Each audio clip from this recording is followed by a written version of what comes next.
G'day. Obviously, I've been in Darwin for a bit too long, hey? You know, it's Jessie here, your total, autonomous and independent hooker. Here to please you.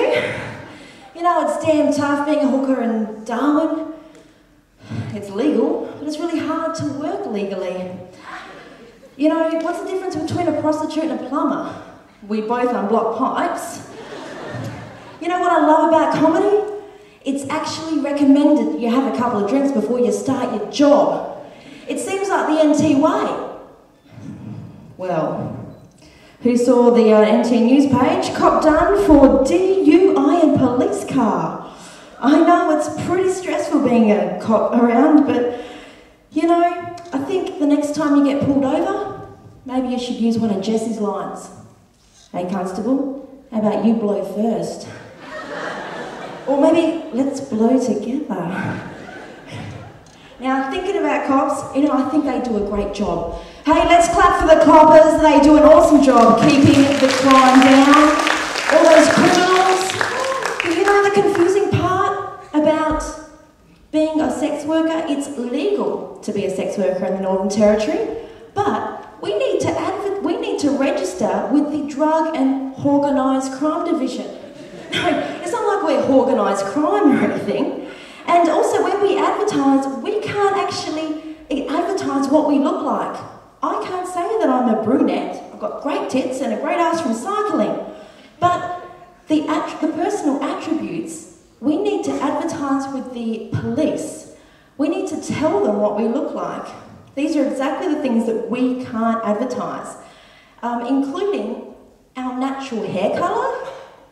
When was the last time you went for a job and they were like, hey, what's your natural hair colour? Is that a bottle blonde or just a natural blonde? A bottle? Oh, that's good, because the last blonde hooker that we hired, she kept putting it in the wrong hole. And her belly button got really sore.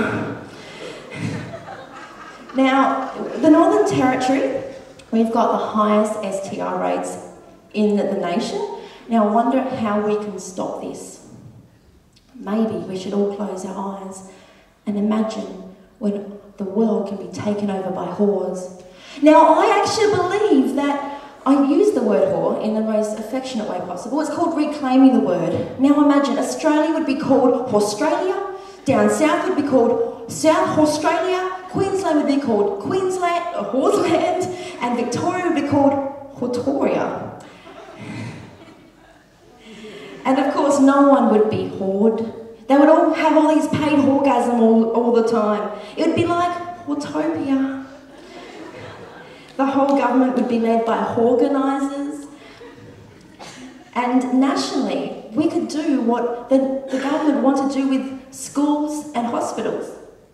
Make them federal, decriminalise sex work, and instead of having myschool.com, how about myhorse.com? Where you can go and rank your local brothel. It's before you send your husband or wife there. Too bad brothels are actually illegal here in the Northern Territory. But anyway, Jessie says, don't be shy to reapply, especially if it feels right. Oh, I'd stuff that one up. Okay, I have to say it again. Don't be shy to reapply, especially if it feels dry. And don't forget, Whores Rock. Cheers.